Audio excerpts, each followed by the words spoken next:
Did y'all hear that?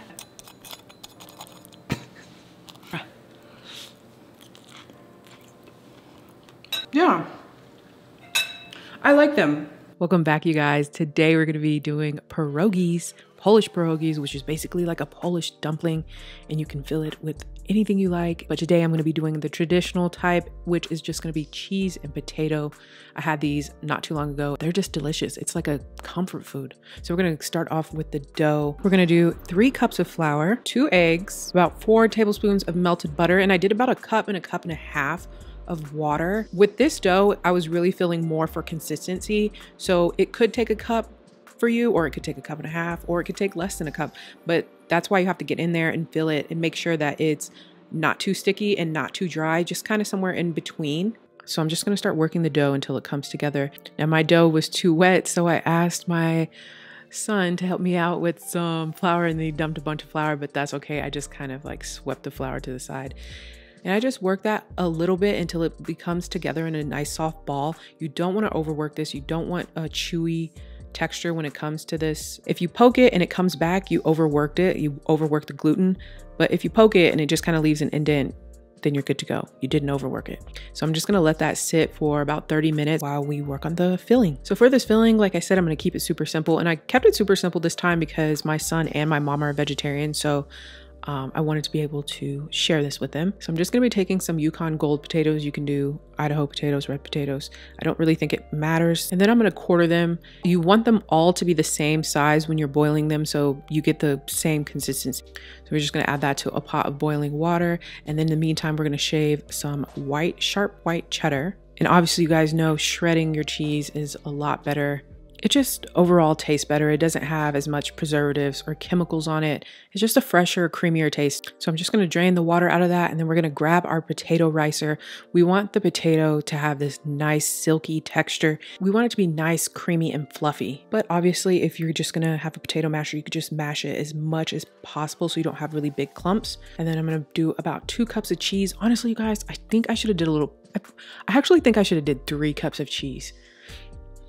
But I added 2 cups of cheese here, and I'm just gonna season it with a little salt and white pepper. This is traditional. It seems like a traditional way to season up your filling, but obviously you can play around with this. I've actually already got some ideas on what I actually wanna.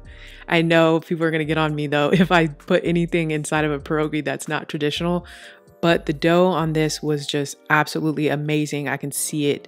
I can see so many possibilities with it. Fold everything together, and then we're going to roll out the dough. Now, this was the tricky part for me. It was kind of frustrating, but I mean, I did get it. So I'm just gonna flour my surface because my dough was still a little bit sticky. That's okay. Start rolling out our dough. I'm gonna be rolling it out into about 1/8 of an inch. You don't want them to be too thick. And then I'm gonna grab this biscuit cutter, and I don't know if I would do it like this again. They were too small, and I wanted them to be a little bit wider. So what I would do the next time is just probably weigh out little balls on my scale and then just roll those into a circle and then fill them. Then you're just gonna take about 1 tablespoon of this. Now, if they were bigger, I would do 1.5 tablespoons maybe of filling.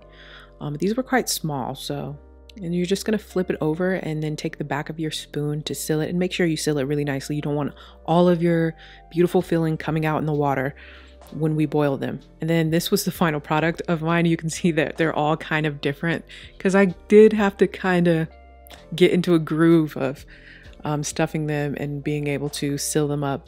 But it worked out in the end. So we're just gonna bring some hot boiling water, some hot salted boiling water, and then we're gonna boil these until they come to the surface. It didn't take very long. It was about 3-4 minutes. Once they start floating to the surface, that's how you know they're ready. So I'm just gonna take those out to the side, and then I'm gonna grab another saute pan, and we're gonna be chopping up a little bit of onion. Traditionally, they serve it with little crispy bits of onion. So while the pan is heating up, I'm gonna do a couple tablespoons of butter. And once that butter is somewhat melted, because it was cold, I'm gonna throw in my onions, and I'm only gonna saute these for, I don't know, about 2-3 minutes, because I'm also gonna add in the pierogis with this mixture. After they're a little bit translucent, I'm gonna add in the pierogis, and I'm trying to get a crisp on the pierogis, but I really like this step. I really love the butter and the onion coating the pierogi. It's super good.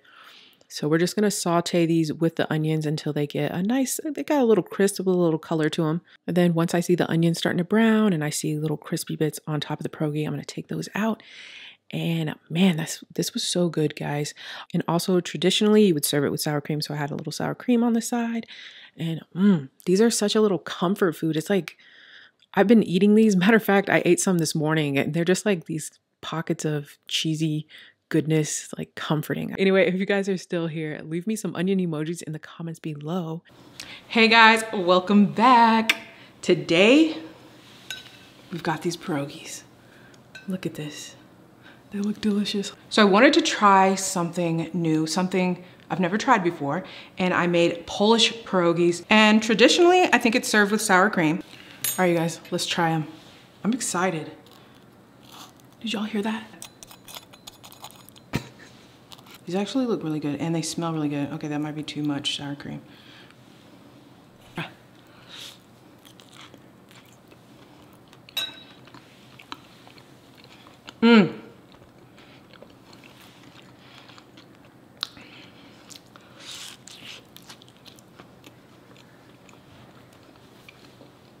Yeah, I like them. I guess I don't really need a fork.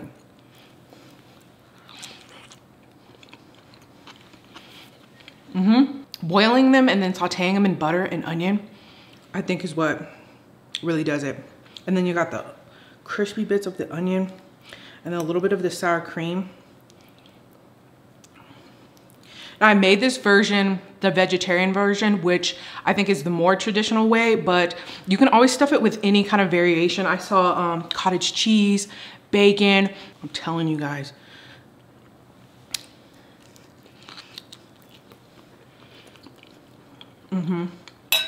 The dough is super light and it's not chewy. It's just, I don't know, it just goes together. It's so good.